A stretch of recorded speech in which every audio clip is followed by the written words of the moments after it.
깊이 느끼고 누리고 경험하기를 원합니다. 주님 오시옵소서.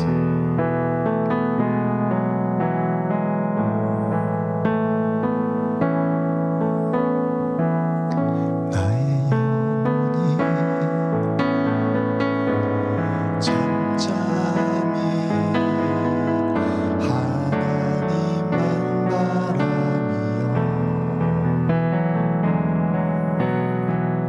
나의 구원이 그에게서 나는도다.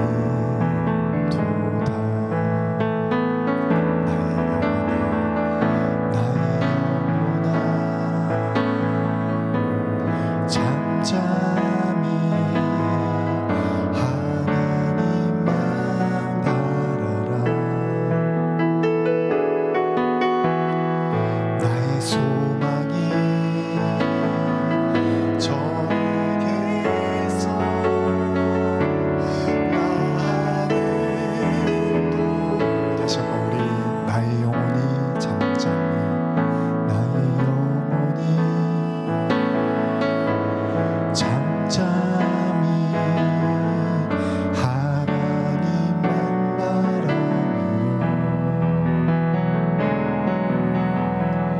나의 구원이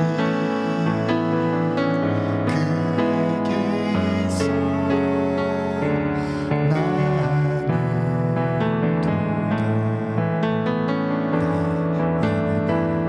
나의 영혼아 잠잠히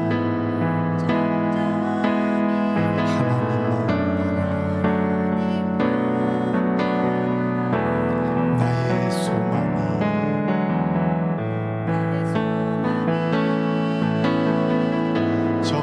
저에게서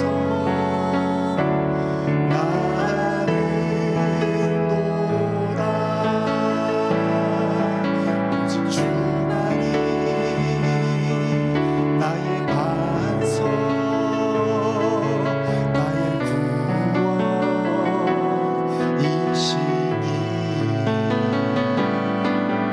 오직 주만이 나의 산성 내가 요동치 아니하리. 나의 영혼이 잠잠히 하나님만 바라며 나의 구원이 그에게서 나는도다.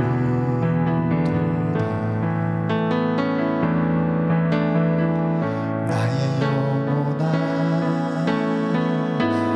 잠잠히 하나님만 바라라. 나의 소망이 저에게서 나는도다. 오직 주만이 나의 반석 나의 구원이시니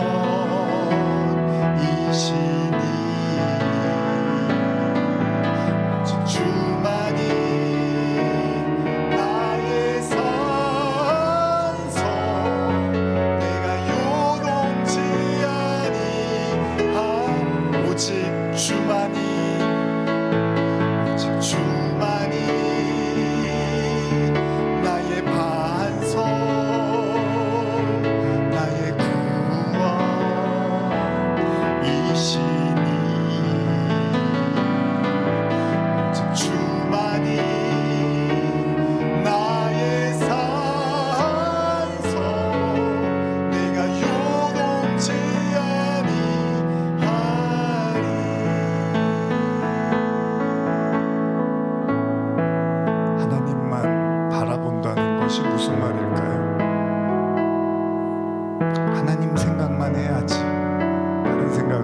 말고 하나님 생각만 해야지. 그 하나님 생각만 하는 건 또 뭘까요? 하나님의 어떤 형상이 있는 게 아니잖아요. 어떤 형태가 있는 게 아닌데, 그럼 그 언어를 생각하는 건가요? 하나님이란 언어? 하나님 생각해야지. 하나님 생각해야지. 잡념, 다른 생각, 걱정 이런 거 하지 말고 하나님 생각만 해야지. 한편으로는 이런 생각이 들어요. 하나님만 바란다는 거 쉬운 말이 아닙니다. 여러분, 하나님만 바란다.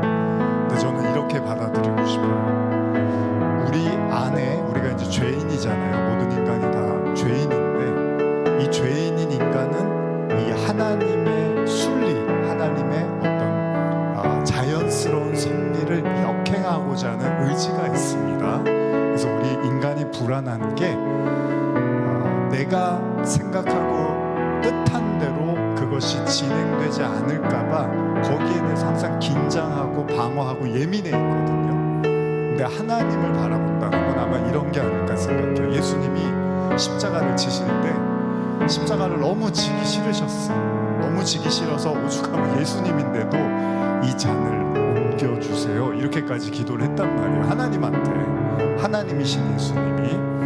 그런데 예수님이 나중에는 이게 진짜 아버지 뜻이면 저한테 하세요.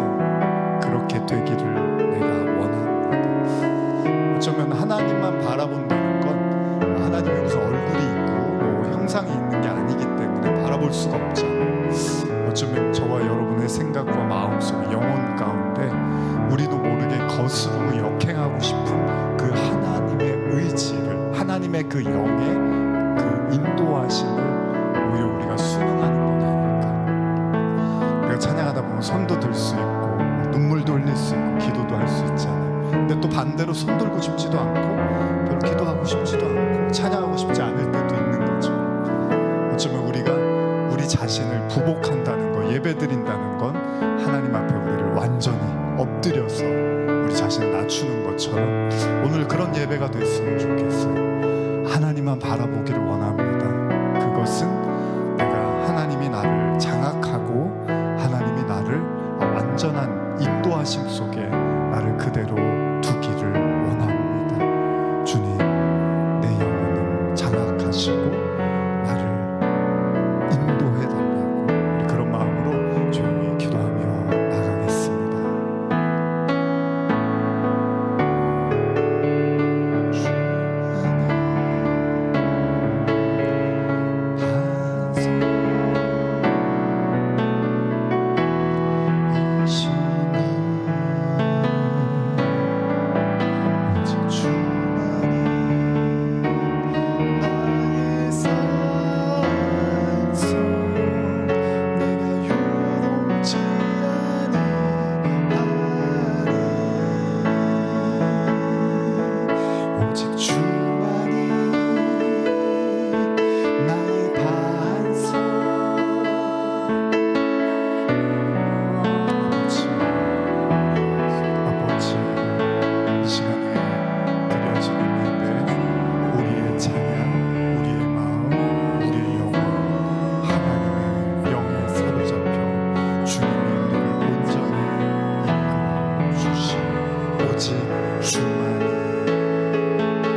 오직 주만이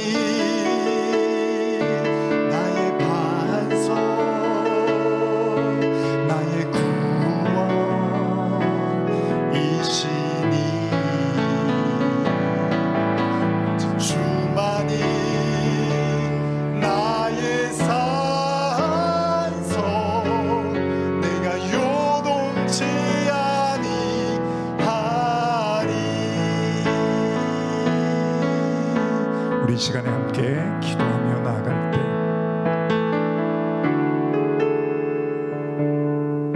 지금 여러분들의 마음을 장악하고 있는 것은 무엇입니까? 여러분들이 가장 신경이 쓰이는 게 뭡니까? 여러분들이 가장 많이 생각하는 게 뭡니까? 여러분들이 가장 많이 두려워하고 있는 게 뭡니까? 여러분들이 가장 염려를 많이 하고 있는 게 무엇입니까? 뭐 때문에 마음이 쫓깁니까? 뭐 때문에 불안하십니까? 뭐 때문에 비관적이 됩니까? 오늘 이 시간에 하나님 앞에 우리의 마음을 올려드리기를 원합니다. 하나님이 받으시는 제사는 상한 심령이라고 했습니다. 오늘 여러분들의 지치고 상한 심령, 무엇에 시달리고 있습니까? 무엇이 여러분들의 마음을 괴롭히고 있습니까? 오늘 그 마음을 있는 그대로 주님 앞에 올려드리며 하나님이여 내 마음을 새롭게 하시고 내 마음을 치유하시고 내 마음을 위로하시고 내 영혼을 새롭게 해달라고 우리 시간에 함께 기도하며 나가겠습니다.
이스라엘 백성들이 40년 동안 같은 자리를 맴돌았습니다.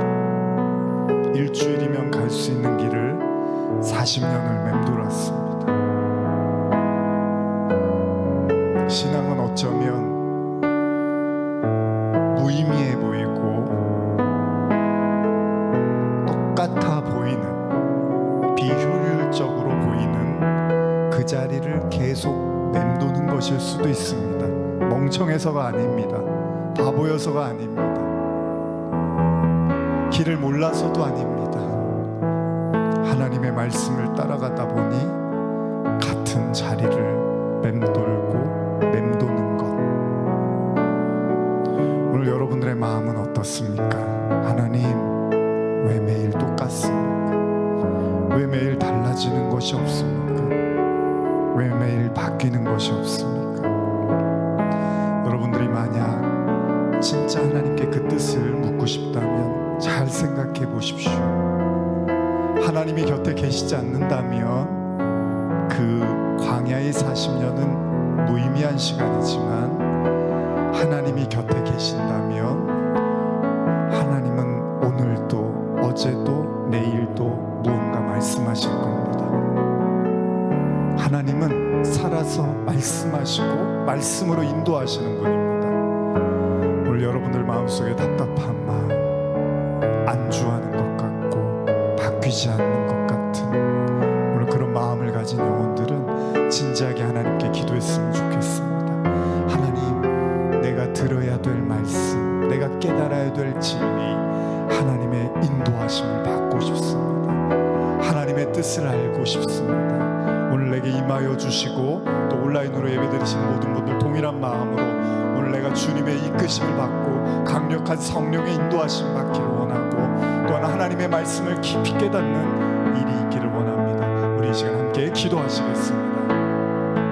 여호와 하나님 아버지, 오늘 이 시간 우리 성도들과 함께 또 온라인으로 예배드리는 동일한 마음으로 기도하는 성도들 가운데 아버지 하나님의 방황하는 마음이 있다면, 어디로 가는지 몰라, 도대체 무엇을 향해 가는지 몰라, 길을 잃어버린 사람처럼 아버지 하나님 안주하는 것 같고 바뀌지 않고 변하지 않는 것 같은 안타까운 마음으로 주님 앞에 나가는 영혼들이 있다면, 여호와 하나님 아버지, 오늘 우리에게 말씀하여 주시고 임재하여 주셔서 하나님의 뜻을 깨닫게 하시고 바라보게 하시고 눈을 뜨게 하시고 귀를 열게 하시고 하나님의 음성을 청종하게 하시고 하나님의 성령의 이끄심을 받게 하시고 세상의 영에 사로잡히지 않게 하시고 세상의 말에 지배받지 않게 하시고 세상의 인도하심 받지 않도록 여호와 하나님 아버지가 성령으로 강권하시고 말씀으로 주장하여 주시고 우리의 영혼을 새롭게 하여 주시옵소서. 하나님 아버지, 하나님의 인도하심 있게 하여 주시옵소서. 하나님의 이끄심이 있게 하여 주시옵소서. 하나님의 뜻을 깨닫게 하시고 하나님의 음성을 듣게 하시고 하나님의 임재 속의 평안을 누리게 하여 주시옵소서.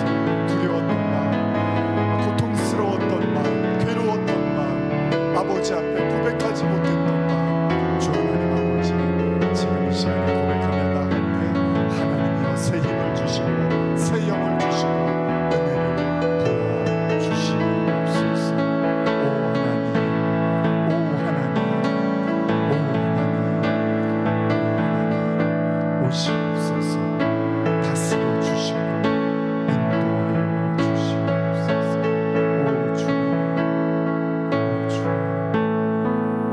우리 계속해서 한 가지만 더 놓고 기도합니다. 지금 이 시간에 여러분들의 마음속에 가장 떠오르는 사람이 누굽니까? 성령께서 탄식하며 여러분들 통해 기도하게 하시기를 원하는 그 영혼이 누굽니까? 오늘 이 시간에 성령의 이끄심 속에 오늘 그 영혼을 향한 중보의 기도를 하나님께 올려드리며 하나님의 마음을 품고 우리 기도하시겠습니다.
아버지, 오늘 주님 앞에 찬송과 기도로 나아갑니다. 또한 하나님의 이끄심 속에 또한 발걸음을 이리로 옮겨 주님 앞에 또 주님의 음성 듣기를 주님의 은혜 구하며 나아갑니다. 모든 발걸음을 축복하여 주시고 아버지 하나님, 무엇보다 하나님이 주시는 쉼과 안식을 누릴 수 있도록, 하나님이 주시는 쉼과 안식이 우리의 마음을 덮을 수 있도록, 하나님이 주시는 그 평강이 우리 안에 흘러갈 수 있도록 주님, 오늘 우리의 예배를 통하여 우리의 마음을 잠잠케 하시고 하나님의 은혜가 흘러가게 하여 주시옵소서. 온라인을 통해 또 이 자리에 함께 예배드리는 모든 성도들에게 그 하나님의 임재가 함께 하시길 간절히 구하며 예수님의 이름으로 축복하며 기도하였사옵나이다. 아멘. 자, 말씀 나누겠습니다. 자, 오늘 저희가 창세기 말씀 좀 오늘 나누고 싶어요. 제가 사무엘상 또 가끔 사도행전 말씀 나누는데 오늘은 창세기로 돌아가서 아브라함 이야기를 좀 나누고 싶습니다. 오늘 창세기 12장 10절 말씀 한번 우리 성경에 있으시면 한번 찾아보시겠습니다. 창세기 12장 10절입니다.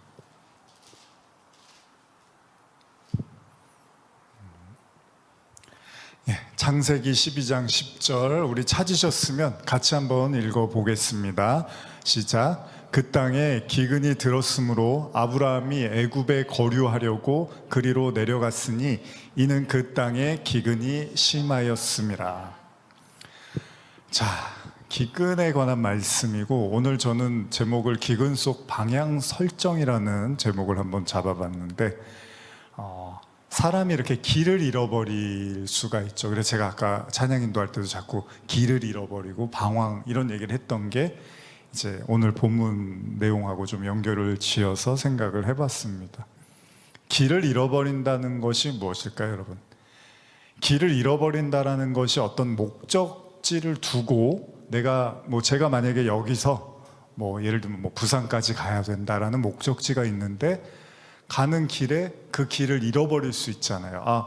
이렇게 해서 가면 되는데 길을 잃어버린다라고 할 때 가는 길을 잃어버릴 수도 있는데 또 다른 의미는 뭐냐면 내가 뭔가 어딘가를 향해서 가고 있었는데 나중에 보니까 그 향해서 가고 있던 곳이 목적지로서 마땅하지 않다라는 예를 들면 부산까지 가고 있었는데 부산에 가는 게 아니었던 거예요. 부산에 가는 게 지금은 아니었던 거예요. 잘못 가고 있었다는 생각을 들 때도 길을 잃어버렸다라고 말을 할 수 있는 거죠. 길을 잃어버린다라는 것은 동시에 방황을 의미하는 거거든요. 그러니까 방황한다는 거는 두 가지죠. 아까 말씀드린 것처럼 어떤 목적지를 향해서 가는데 어떻게 가야 될지를 이제 모르거나 아니면 그 가려고 했던 목적지가 잘못된 거라는 걸 깨닫게 되면 이제 그때는 더 어려워지는 거예요. 어디로 가야 될지를 몰라 하게 되는 거죠. 아브라함이요, 하나님의 말씀을 듣고 본토 친척 아비집을 떠납니다. 창세기 12장의 1절부터 시작되는 내용이잖아요. 본토 친척 아비집을 떠나서 하나님이 약속하신 약속의 땅으로 갑니다. 근데 문제는 뭐냐면 이제 가나안이었죠. 문제는 뭐냐면 거기서 이제 모든 일들이 잘 풀릴 줄 알았는데 갑자기 12장 10절 보시니까 여러분 읽으신 것처럼 아브라함이 애굽에 거류하려고 그리로 내려갔으니 이는 그 땅의 기근이 심하였다라고 기록이 되어 있습니다. 하나님의 약속을 받아서 이제 정말로 믿음으로 행하는 엄청난 결정을 했는데 그리고 나서 모든 것이 승승장구할 줄 알았는데 기근이 찾아왔다는 거예요. 그래서 아브라함이 애굽에 거류하려고 내려갔다는 겁니다. 가나안에 머물러야 되는데 애굽으로 길을 돌려버렸어요. 바꿔버렸다는 겁니다. 사실은 애굽은 하나님이 약속하신 땅이 아니고 가라고 하신 적도 없었는데 아브라함이 일단 살아야 된다는 생각으로 애굽으로 내려갔다는 겁니다. 그러기로 그런 것은요, 애굽이라는 말 자체가 사실 출애굽기, 엑소더스라는 말처럼 항상 애굽은 세상을 상징한단 말이에요. 그리고 가나안은 하나님의 약속의 땅, 뭐 천국을 의미한단 말이에요. 그러니까 가나안에 있어야 되는데 애굽으로 내려갔다는 거예요. 왜요? 기근이 왔기 때문에. 기근은 뭐죠? 내가 생각하는 것처럼 하나님이 동행하셔서 풍족하고 풍요로운 삶을 더 이상 살기 어렵다고 판단되는, 우리식으로 말하면 살기가 힘들어서 애굽으로 내려간 거죠. 자, 성경은 갑자기 아브라함의 약속과 믿음의 결단의 출발 이후에 바로 기근을 이야기하고 있습니다. 12장이 참 재밌어요. 그런 의미에서 11절에서 한번 13절 읽어볼까요? 13절까지 11절에서 13절입니다. 시작. 그가 애굽에 가까이 이르렀을 때 그의 아내 사라에게 말하되 내가 알기에 그대는 아리따운 여인이라. 애굽 사람이 그대를 볼 때에 이르기를 이는 그의 아내라 하여 나는 죽이고 그대는 살리리니 원하건대 그대는 나의 누이라 하라. 그러면 내가 그대로 말미암아 안전하고 내 목숨이 그대로 말미암아 보존되리라 하니라. 잘 아시는 내용입니다. 애굽에 내려가자 아브라함에게 바로 보세요. 기근 때문에 애굽에 내려가자 걱정이 생기더라는 거예요. 기근 때문에 살려고 애굽에 내려갔는데 애굽에서 걱정거리가 하나 생겼는데 그게 뭐냐면 자신의 아내가 어여뻤나 봐요. 많은 남자들이 흠모할 만큼의 미모를 가졌나 봐요. 그러다 보니까 자기를 죽이고 자신의 아내를 뺏어갈 것에 대한 두려움을 갖기 시작을 합니다.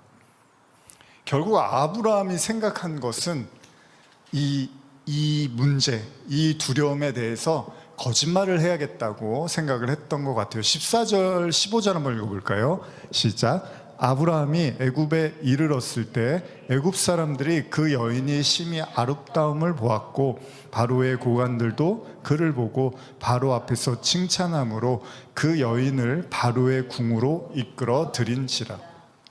방금 제가 말씀드린 것처럼 아내의 빼어난 미모 때문에 아브라함이 이제 두려움이 생기고 결국은 15절에 바로의 고관들도 그를 보고 바로 앞에서 칭찬함으로 그 여인을 바로의 궁으로 이끌어 들였습니다. 결국은 고민하고 걱정했던 일이 현실이 됩니다. 재미있는 건 기근을 피하려고 갔는데 더 큰 괴로운 일이, 더 큰 어려움이 기다리고 있더라는 거예요. 그래서 우리가 뭐 예전에 요즘은 이제 한때 제가 알기로 예전에 막 카드 빚 이런 것 때문에 어려웠던 적이 있어요. 제가 한 20대, 30대 넘어가면서 그 당시에 막 이렇게 카드를 많이 만들어 갖고 사람들이 이제 돌려막기라는 말 하죠. 뭐 지금도 물론 어려우신 분들 그럴 수 있는데 그때 이제 어린 나이에 카드를 무심코 만들었다가 막 쓰고 나서 나중에는 다른 카드를 만들어서 그걸 이렇게 막고 계속 그런 식으로 이제 하다 보니까 큰 어려움을, 그래서 뭐 공짜면은 뭐라 그러죠? 그 외상이면 뭐 소도 잡아먹는다 막 예전에 그런 말 많이 했잖아요. 그러니까 내 돈이 아니니까 막 써버리는 거예요. 그러고 나서 갚을 때가 되니까 어려워지니까 이제 다른 카드를 또 만들고 뭐 이런 경우가 있었는데, 지금 모세가 기근을 피해서 살려고 갔는데, 예? 모세가 아니라 아브라함이. 제가 요새 가끔 그래요. 편집하다 보면 다른 말하고 이 뇌하고 말이 바뀌더라고요. 그래서 제가 이제 편집할 때 이렇게 지우는데 지금 저 뭐라고 그러시나 했더니 이제 아브라함입니다. 아브라함이 기근을 피해서 애굽에 갔는데 더 큰 기근이 기다리고 있는 거예요. 더 큰 어려움이, 화가 기다리고 있었던 거죠. 그러니까 여러분, 제가 누누이 말씀드리지만 하나님의 말씀을 피해 간다고 해서 절대로 편안하지는 않습니다. 요나서가 아주 잘 보여주죠. 하나님이 니느웨로 가라고 하자 요나가 다시스로 가니까 편안하던가요? 바로 배에서 바다로 뛰어내리게 되고 결국 물고기 뱃속에 들어가고, 어차피 제가 보기엔 쌤쌤이에요. 이리 가나 저리 가나 하나님의 사람은 하나님 말씀 따라가는 게 제일 편한 게 맞습니다. 어쨌든 간에 아브라함도 그 애굽으로 발걸음을 옮기자 더 큰 문제가 생겼던 거예요. 어떤 문제요? 자신의 아내를 잃게 생겼어요. 이게 얼마나 큰 심각한 일입니까? 근데 16절에 보면 재미있는 말씀이 있습니다. 재미있는 게 아니죠. 한번 읽어보겠습니다. 시작. 이에 바로가 그로 말미암아 아브라함을 후대함으로 아브라함이 양과 소와 노비와 암수 나귀와 낙타를 얻었더라. 잘 보세요. 자신의 아내를 이제 아내의 미모로 인해서 왕실에 들어가게 됐는데 바로가 그로 인해서 양과 소와 노비와 암수와 나귀 재물을 얻게 됐어요. 재물을 얻게 됐어요. 아주 좋은 거죠. 원했던 기근으로부터 해방이 되는 것 같지만 사실 더 큰 문제는 아내를 두고 나와야 되는 상황이 됐다는 거죠. 사실 이 지점이 굉장히 중요합니다, 여러분. 아브라함에게 있어서 절대 없어서는 안 되는 사람이 사레란 말이에요. 왜냐하면 하나님의 약속이 뭐였습니까? 아브라함과 사레를 통해서 아들을 주시겠다고 했는데 지금 여기서 이렇게 아내를 두고 나와버리면 하나님의 약속이 깨지는 상황이 돼버리는 거예요. 결국은 먹을 것 문제는 해결이 됐지만 자신의 인생이 어떻게 보면 목표였고 하나님과의 약속이라는 거대한 어떻게 보면 큰 믿음의 여정이었는데 여기서 길을 완전히 잃어버릴 지경이 된 거죠. 아버지의 집을 떠나 본토 친척 아버지의 집을 떠나 믿음의 삶을 살려고 나왔는데 결국은 아내마저 잃어버리는 향방을 잃어버리는 어이없는 상황이 일어나게 됐다는 거죠. 만약에 아브라함이요 바로에게 아내를 내어주고 바로 왕이 하사한 재물 가지고 애굽을 빠져나와 가나안으로 들어갔다고 가정을 해봅시다. 이야기가 이게 이상해지는 거예요. 아브라함이 그 재물을 받아서 가나안에서 잘 먹고 잘 살고 사레는 바로와 함께 궁에서 살았더라. 이렇게 되면 이 이야기가 굉장히 꼬여버리는 거죠. 자, 17절에서 20절 한번 읽어볼까요? 17절에서 20절입니다. 시작. 여호와께서 아브라함의 아내 사레의 일로 바로와 그 집에 큰 재앙을 내리신지라. 바로가 아브라함을 불러서 이르되 내가 어찌하여 나에게 이렇게 행하였느냐? 내가 어찌하여 그를 내 아내라고 내게 말하지 아니하였느냐? 내가 어찌 그를 누이라 하여 내가 그를 데려다가 아내를 삼게 하였느냐? 내 아내가 여기 있으니 이제 데려가라 하고 바로가 그 사람들에게 그의 일을 명하매 그들이 그와 함께 그의 아내와 그의 모든 소유를 보내었더라. 다행히도 아내도 찾고 소유까지 생기는 놀라운 일이 일어나긴 했습니다. 그런데 우리가 한번 진지하게 이 내용을 보면서 생각해 볼 필요는 있습니다. 기근이 찾아와서 가나안을 벗어나서 애굽으로 간 거 이해할 수 있습니다. 우리도 그럴 수 있어요. 그죠? 어려움이 오면 어쩔 수 없잖아요. 목구멍이 포도청인지라. 근데 바로를 정말 화나게 한 건요 아브라함의 거짓말이었습니다. 자신의 아내를 누이라고 속이고 바로는 안심하고 그 아내를 받아들이려고 했던 거잖아요. 근데 진짜 진실을 말했다면 또 바로가 받아들였을까요? 그것도 몰라요. 사실 진실을 말했으면 정말 아브라함을 죽이고 사례를 자신이 취하려고 했을 수도 있겠죠. 결론 우리가 그 결과를 다 알 수는 없지만 중요한 사실은 만약에 아브라함이 그렇게 사라질 인물이라면 혹은 사례가 그렇게 해서 바로의 아내가 될 처지라면 이 하나님의 약속이라는 게 얼마나 허약한 겁니까? 무슨 얘기를 시작하자마자 이야기가 깨져버리는 이야기가 확 나타나고 있는 거예요. 오히려 아브라함이 혼이 납니다. 너 왜 진실을 말하지 않냐? 왜 거짓말을 하냐? 네 목숨 부지하려고 왜 네 아내를 누이라고 속이냐? 근데 실제로 누이이기도 했습니다. 아브라함이. 그래서 완전히 거짓말이라고 또 보기는 어렵습니다. 아브라함의 믿음의 여정이 시작하자마자 바로가 등장하고 이 이야기가 깨져버리는 어처구니 없는 상황. 여러분 이스라엘 백성들이요 그 출애굽할 때 엄청나게 어려운 모든 사건을 견디고 출애굽하자마자 일어났던 게 마라의 쓴물이었습니다. 그때 얼마나 하나님을 원망했는지 모릅니다. 물을 마실 수가 없어서 이스라엘 백성들이. 자, 그러면 여러분 이거 어떻게 생각하십니까? 이 사건이 시사하는 바가 뭘까요?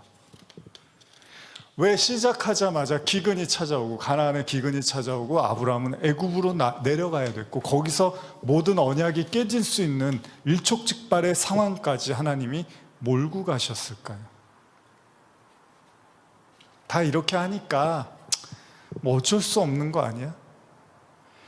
성경은요 믿음에 대해서 이런 말을 하는데 로마서 14장 22절 23절 제가 한번 현대어 성경으로 읽어드릴게요. 여러분의 하는 일이 하나님께서 보시기에 잘못된 것이 없다고 판단되더라도 그것은 마음속에만 간직해 두십시오. 여러분의 믿음을 다른 사람 앞에서 자랑해 보이지 마십시오. 다른 사람에게 상처를 줄지도 모르니까 말입니다. 자기가 옳다고 생각하는 일을 밀고 나가면서도 아무에게도 해를 주지 않는 사람은 행복한 사람입니다. 그러나 자기가 하는 일이 다소라도 남에게 해가 되거든 그 일을 하지 마십시오. 이미 그 일이 나쁜 줄 알면서도 계속 하는 것은 죄를 저지르는 일이기 때문입니다. 믿음에서 벗어난 일이라고 느끼면서 하는 일은 무엇이나 죄가 됩니다. 이게 믿음 없이 하는 모든 게 죄라는 말씀을 이제 현대어 성경으로 제가 읽어드린 건데 핵심은 그겁니다. 우리가 하는 일들 물론 다른 사람에게 피해를 주면 안 됩니다. 하나님은요 한 영혼이 중요합니다. 한 영혼을 실족하게 하면은 차라리 연자맥도를 목에다가 매서 그냥 떨어지라고까지 말씀하신 게 예수님이었습니다. 그러니까 사도 바울도 그렇지만 다른 사람이 시험에 들 것 같으면 아예 그 일을 하지 말라는 거예요. 내가 아무리 이게 믿음이고 내 말이 아무리 옳고 내가 아무리 대단하고 뭐 성령의 음성을 듣고 내가 아무리 믿음이 엄청나도 그로 인해서 누군가 실족할 것 같으면 진짜 믿음 있는 사람은 그 일을 멈춘다는 거예요. 아니 그 사람에게만큼은 시험거리가 되지 않도록 자제하고 자중할 수 있다는 거죠. 그런데 그 사람들이 시험에 들고 그 사람들이 고통받고 그것 때문에 괴로워할 줄 알면서도 그 사람들을 생각하지 않으면 그게 죄라는 거예요. 나쁘다는 거예요. 그런데 그 모든 이야기 속에서 핵심은 뭐냐면 믿음으로 하라는 겁니다. 믿음으로. 무슨 얘기냐면 쉽게 제가 말씀드릴게요. 여러분 사라의 입장으로 한번 돌아가 보십시오. 아브라함이 기근이 와서 자 애굽에 갔어요. 좋아요. 여기까지 그럴 수 있어요. 그런데 애굽에 오니까 또 자신의 아내로 인해서 자신이 위협에 빠질 것 같아요. 그러니까 어떤 결론을 하죠? 거짓말을 해서라도 아내를 주고라도 내가 살아야겠다는 생각을 하는 거죠. 자 보십시오. 믿음으로 하지 않은 아브라함의 행동에는 철저하게 이기적인 자신에 대한 걱정만 있습니다. 입장을 바꿔놓으십시오. 제가 이 이야기가 아브라함이 99세에도 반복이 됩니다. 예전에 설교했지만 그러면 사례 입장에서는 남편 아브라함이 어떻게 보였을까요?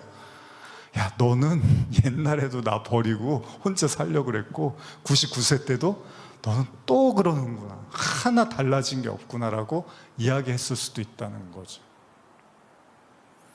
아브라함이 믿음이 없어요. 그러니까 이 사건이 의미하는 건 뭐냐면 아브라함이 믿음으로 출발한 것 같았지만 금방 기근이 오자 그의 믿음 없음이 그대로 드러나더라는 거예요. 여실히.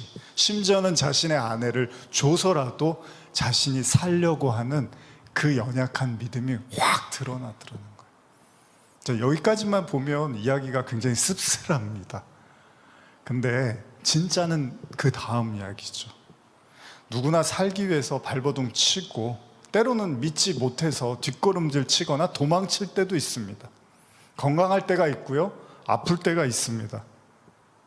잘 나갈 때가 있고 못 나갈 때가 있고요, 부자일 때가 있고 가난할 때가 있고 주식이 오를 때가 있고 팍 떨어질 때도 있잖아요. 이 인간관계라는 게, 인간의 삶이라는 게 굉장히 핫합니다. 뜨거운 감자입니다. 어디로 튈지 모릅니다. 여러 가지 형태로 기근은 찾아오고 인간관계에 대한 어려움도 옵니다. 우리가 생각지 못한 전혀 다른 방향의 이야기들이 펼쳐지기도 합니다.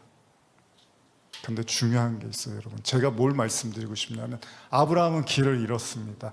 기근이 오자 순식간에 길을 잃어 애굽에 갔고 그 애굽에서 자신의 아내를 주고 나와야 되는 정말 처참한 그 스토리를 내려가야 되는 상황이 왔습니다. 그 믿음 없는 아브라함이 자신을 보면서 얼마나 한탄을 했을까요? 그런데 중요한 사실이 있습니다. 이 모든 스토리를 누가 받쳐주고 있죠? 아브라함이 바치는 게 아니라, 사레가 바치고 있는 게 아니라 하나님이 이 스토리를 쥐고 있다는 거예요. 아브라함이나 사레나 인간입니다.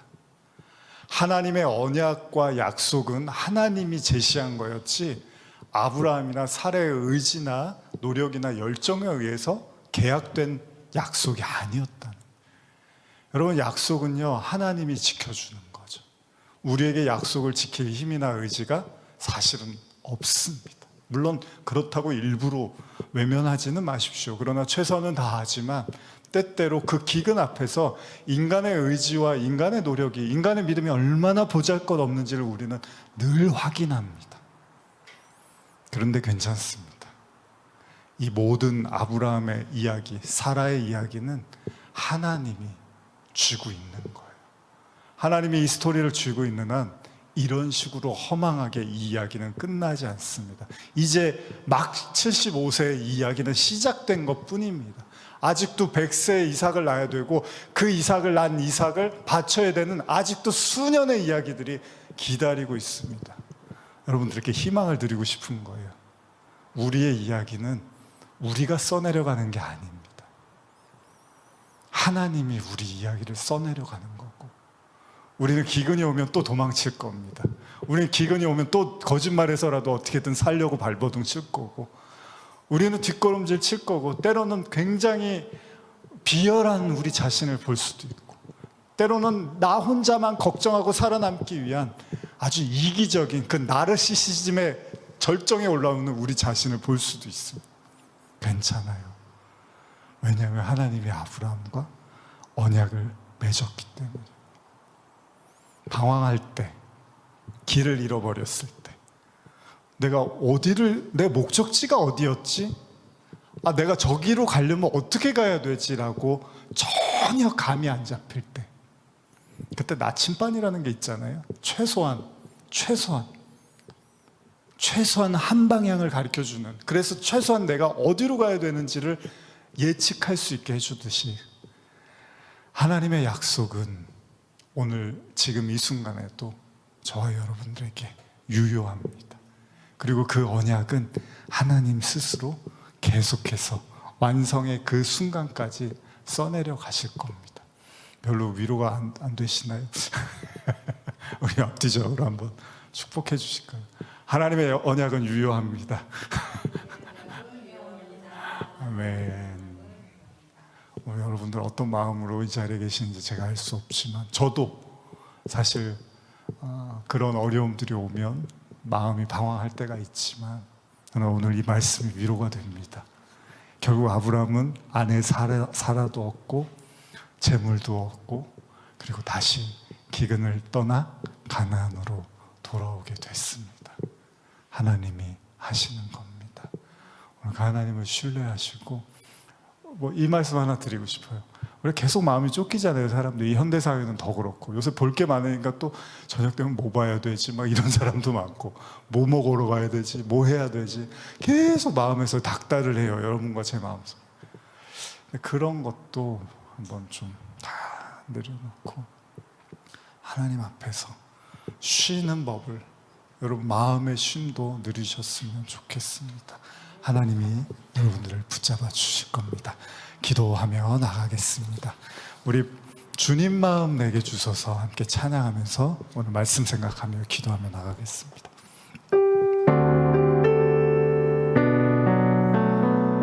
먼저 우리 말씀 기억하며 잠깐 묵상하며 나가겠습니다. 찬양하셔도 좋고 조용히 묵상하셔도 좋습니다. 오소서 주님, 나의 마음은 선한 것 하나 없습니다. 그러나 내 모든 것 주께 드립니다. 사랑으로 안으시고 날 새롭게 하소서.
목적지가 정확하십니까? 하나님의 언약이 분명하십니까?